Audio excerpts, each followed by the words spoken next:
يا دكتور إياد، اشتري تشوف لي المريضة هذا وكيف صحتها الآن، وهل قد فاقت من المنج ولا عادي؟ هذا المريضة عندي موجودة عندنا في العناية.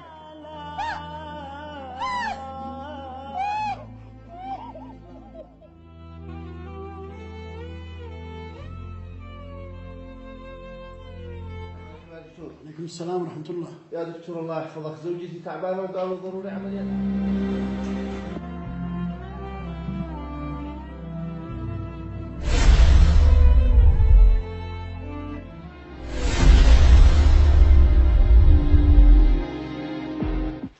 السلام عليكم يا دكتور. عليكم السلام ورحمة الله. لو سمحت شوف لي بكم هذا العلاج.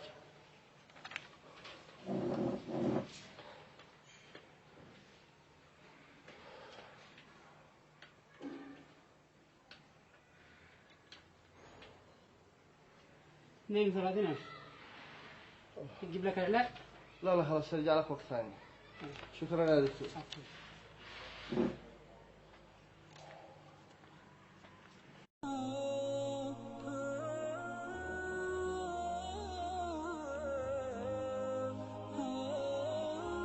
السلام عليكم.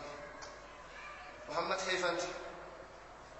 يا محمد الله يحفظك، الشيزة رد الحين المرة في المستشفى وفعل ما عملية، الله يرضى عليك. يلا خير تسلم. يلا خير. يا الله فرجها يا رب.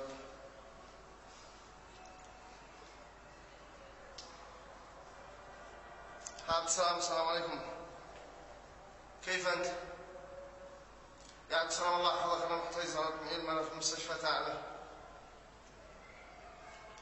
اوه يلا خلاص تسلم.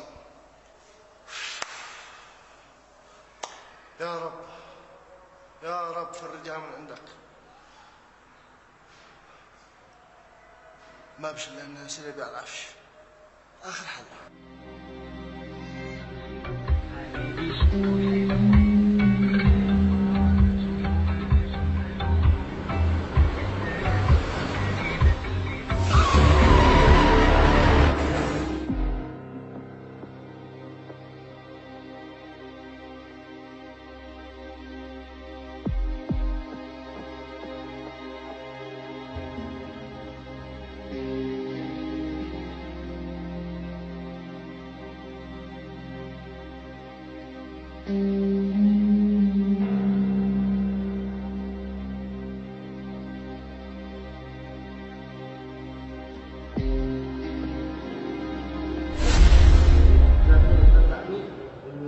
الصرفيات تكون على حسب ميزانية المدخول الشهري للشركة.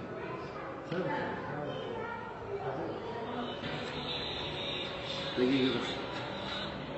ها؟ الو. يا حيا ومرحبا.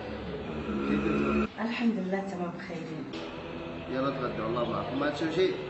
يلا تمام سهل، الله يفتح عليك. وبع على نفسك. مع السلامة. يلا جهز الغداء وخليك جهاز يتغدوا.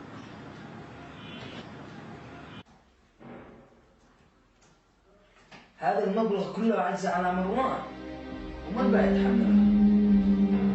والله جريمة.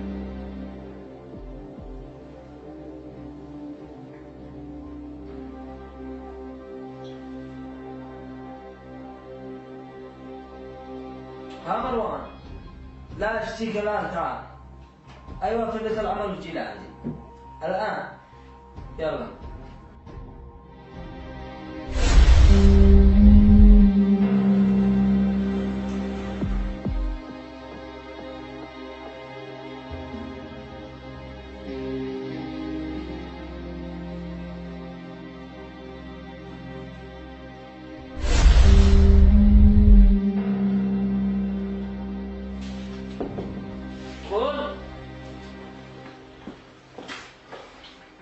السلام عليكم يا أمي. وعليكم السلام، حياك يا مروان. حياك سلام.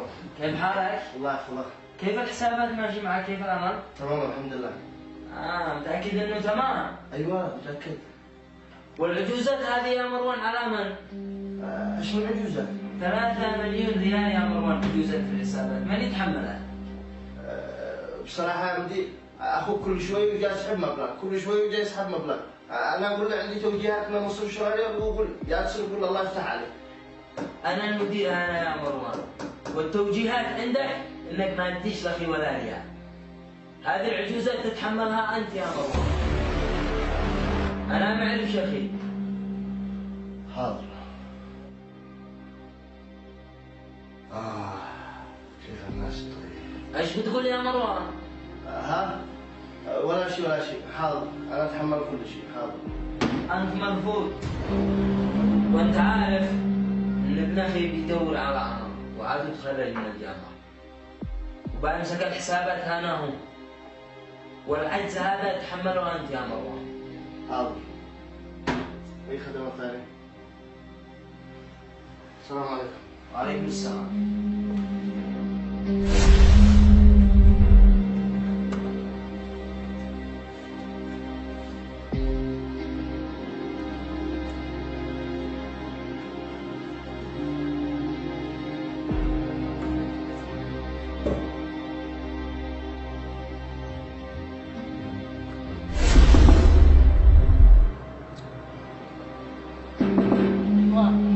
مروان.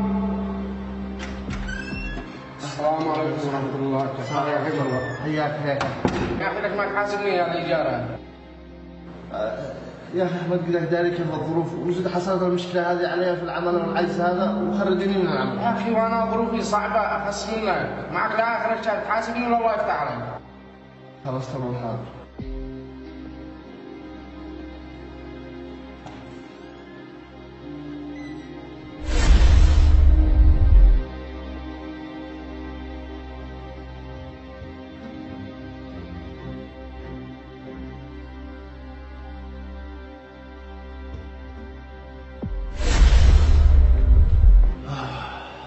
كيف كان يومك؟ كيف كان يومي؟ خليها على الله بس. صاحب البيت جاي الشيء جالت وانا خرجت من الشركه. لا حول ولا قوة إلا بالله. وش تفعل الآن؟ والله ما انا داري كيف، لكن الله كريم. سهل، اتركها الله.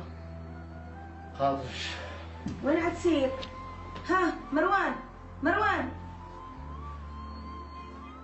يا رب فرجها من عندك.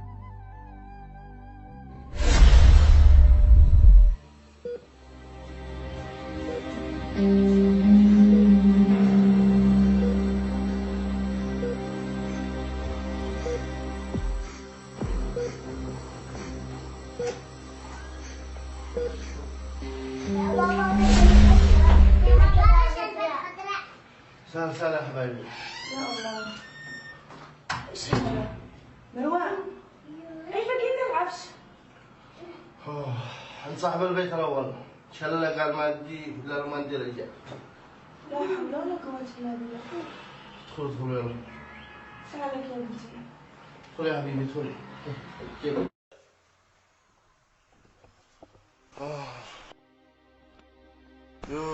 بابا.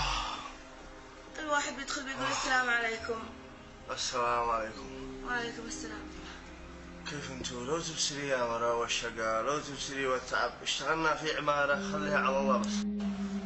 سهل الله يكون في عونكم. وين العيال؟ أمجاد أمال جو.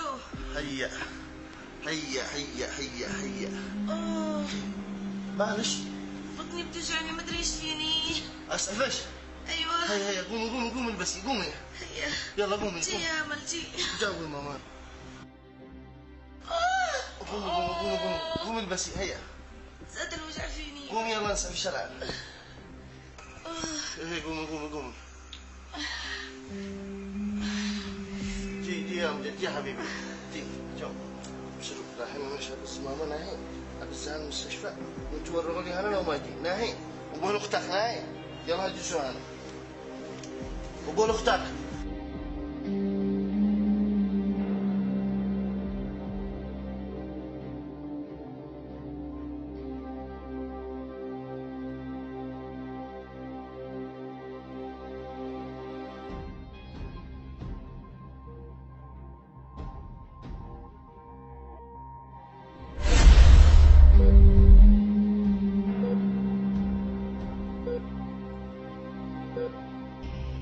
السلام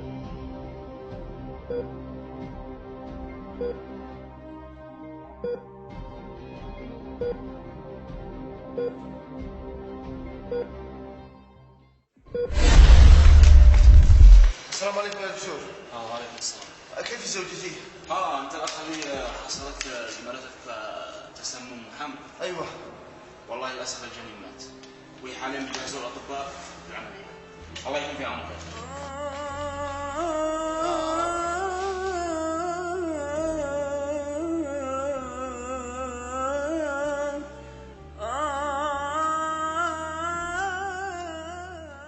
السلام عليكم. وعليكم السلام ورحمه الله. يا اخي لو سمحت اشتري هذا. هات 200,000 يا اخي. كم؟ 200,000. طيب يا اخي ايش يفعلون العمليه وانا سنه الزاد وايد. عفوا ما في شيء. طيب ايش الحل؟ ايش افعل؟ ما في معك الا حل واحد، طلع عند المدير. يلا تمام تسلم. الله يسلمك. السلام عليكم يا دكتور. عليكم السلام ورحمة الله. يا دكتور الله يحفظك، زوجتي تعبانه وقالوا ضروري عمليه الان. ايش فيها؟ قالوا عندها تسمم حمل ولازم من عمليه الان ولا تموت، والزلط مش موجود الان يا دكتور. الله يحفظك وجه يفعلوا العمليه وانا اسير ادبر الزلط وديها على طول، ولا تخرجوش من عندكم ولا بالزلط حقكم. انت باين عليك انك مسكين وظروفك تعبانه. اسمع، احنا عم نتعاون معاك ونوقف معاك ونعمل لك تخفيض لازم، بس انه ايش؟ تروح تدي الفلوس لها هنا، واحنا ما نعمل العمليه الا لما تدبر الفلوس. يا دكتور الله يحفظك، قالوا تعب قوي ما تستاهلش ان يتاخر، ما تستحملش، لازم نفعلوا لنا العمليه الان. فعلا الحاله خطيره وما يحتاج انها تتاخر. لكن اسمع، احنا هنعمل العمليه الان بس بدون تخفيض، وانت ادي الفلوس لها هنا، لانه المريض ما عاد يخرج من المستشفى الا بالفلوس كامل. تمام، ولا تخرجوها الا بزلطكم. كذا. اعمل لك توجيه. ايوه افعل توجيه. لا مانع من اجراء العمليه سريعا. تسلم يا دكتور الله يشفيها، الله يشفيها.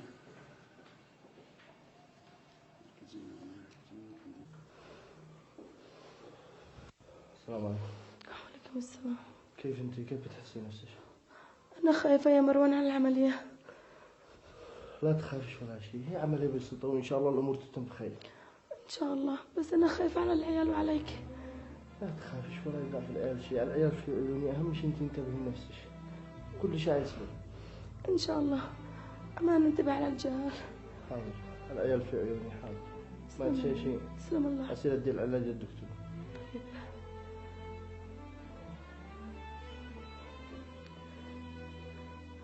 يا رب، يا رب سهل عمليتي، أنا خايفة على العيال يا الله.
الله يرحمه.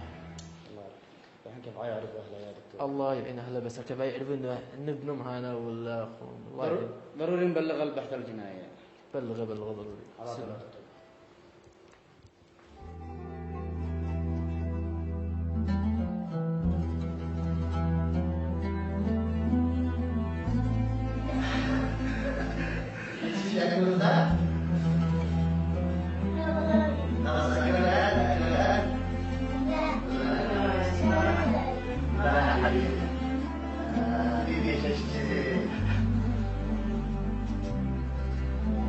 خلاص ماما تقول لك وانا اكله.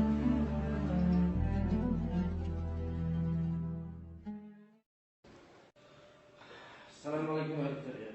عليكم السلام ورحمه الله. كيف حالك؟ يا دكتور اياد، اشتري تشوف لي المريضه هذا وكيف صحتها الان، وهل قد فاقت من المنج ولا عادي؟ هذا المريضة عندي موجودة عندنا في العناية المركزة وحالتها مستعصية شوية. لا حول ولا قوة إلا بالله. والله يا دكتور ما أدري إيش أقول لك. تعرف أن المريضة هذا يا دكتور إياد في نفس اليوم الذي زوجها أسعفها فيه لعندكم، وبعد خروجه من المستشفى حصل له حادث بالسيارة وتوفى والآن في الثلاجة. لا حول ولا قوة إلا بالله. الله يرحمك. مسكينة. يعلم الله كيف حتفعل لما تدري ان زوجها مات. على العموم يا دكتور اياد، انا اعتقد الان انه ما بنقدرش ان احنا نبلغها وفاة زوجها وهي في حالتها هذا وفي وضعها، لكن انا بنتظر منك اتصال عندما تشوفها قد تحسنت وقابله ان احنا نقدر نبلغ هذا الكلام هذا. بنتظر منك اتصال، ارجو انك تبلغني. ان شاء الله. ان شاء الله. الله يكون في عونك. في امان الله. السلام عليكم. وعليكم السلام ورحمه الله.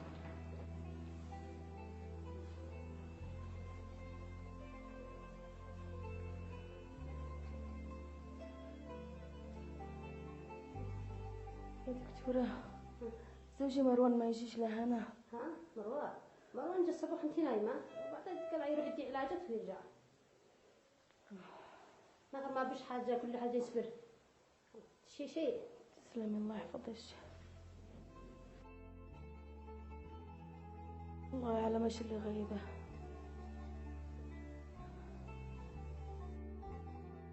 ايوه يا دكتور اياد، طمني اليوم كيف حال المريضة حقكم؟ لا ما شاء الله اليوم الحالة افضل من السابق. كويس، يعني في رأيك انه اليوم نقدر نبلغ لها الخبر هذا؟ ايوه اكيد حالتها الصحية كويسة، بس انا معي رجاء بس خاص، يعني انه انت اللي تكلمها بموت زوجها لانه الموضوع حساس وانا ما اتحملش. انا عارف انه الموقف صعب جدا وصعب نقدر نوصل لها، لكن احنا نحاول نوصل لها الخبر وإن الله. تفضل يا استاذ. تفضل. السلام عليكم. وعليكم السلام. ما شاء الله ما شاء الله، اليوم صحتك ما شاء الله. لا تمام، اليوم صحتك تمام ما شاء الحمد لله، نحمد الله ونشكره. ان شاء الله تكوني بخير ومتعافيه باذن الله. ان شاء الله. طبعا يا اختي، طبعا ما عرفتش عليه ضابط البحث، يشتي يكلم شي موضوع يعني. لا لا لا لا تخافي. ضابط هذا اشتي تكوني قويه. خير ايش فيه؟ مروان. ماله مروان؟ مروان عمل حادث. ايش؟ هو الان في المستشفى. ايش من حادث؟ لا تخافيش لا تخافيش. مروان عمل حادث وهو في المستشفى الان. في اي مستشفى؟ وين هو؟ لا طمني ما مش حاجه يعني الموضوع احمد الله وشكري يعني. وجهالي بخيرين. جهالش فين جهالش؟ يا اختي الحمد لله سلامة، ما فيش حاجة الحمد لله. ايش اللي حصل له؟ يا اختي انا اشتي تكوني قوية وتتحملي لأنها إرادة الله. ايش اللي حصل؟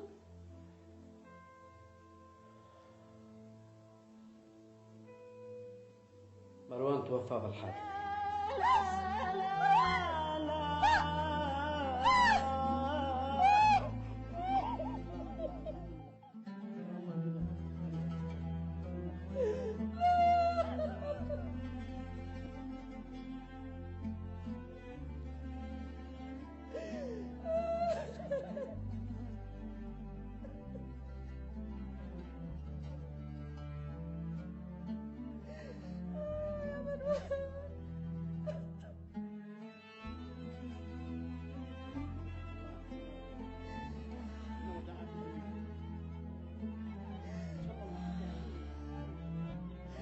تكذبوا علينا.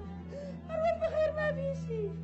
سيروني لعند مروان، سيروني العشاء، سيروني العدة، ما اشتيش ولا حاجة. سيروني لعند مروان، سيرني يا دكتور.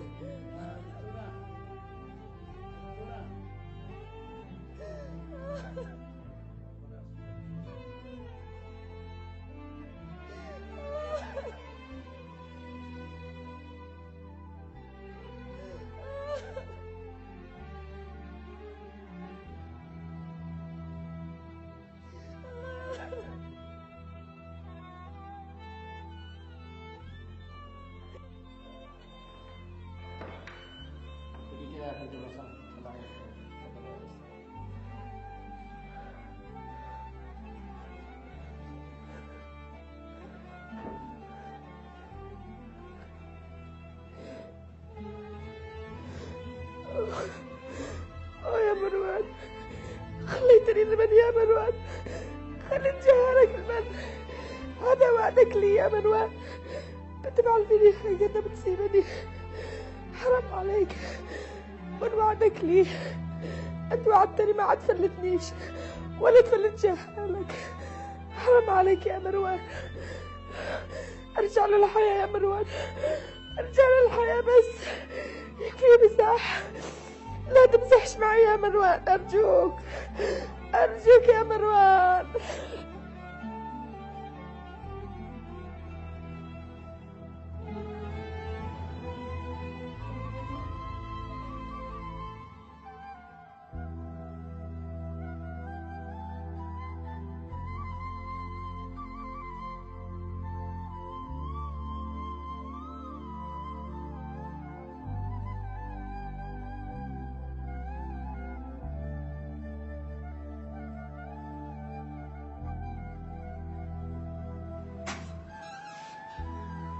شو عيالي؟ أمجد، أمل، أمجد، أمل، أمجد، أمل، عيالي، أمجد، ردوا علي، ردوا علي. يا الله، مروان راح مني وعيالي راحوا مني يا الله.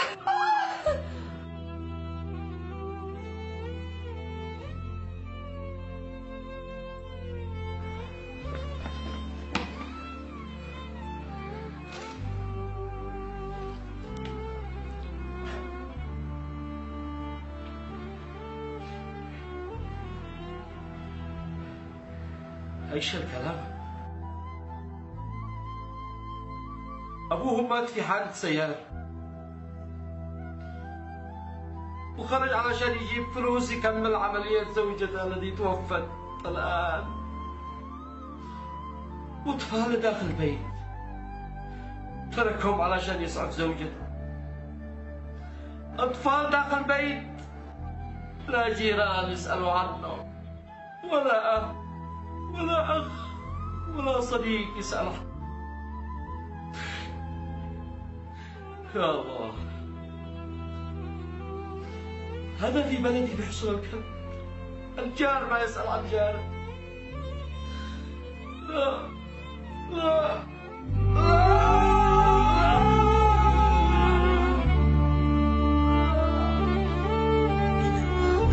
من الواقع كانت هناك قصة، موعد مع الموعد، فكرة ناقشت قضية اجتماعية، وما زال الكثير يجمع من أنين زواياها.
السلام عليكم ورحمة الله وبركاته.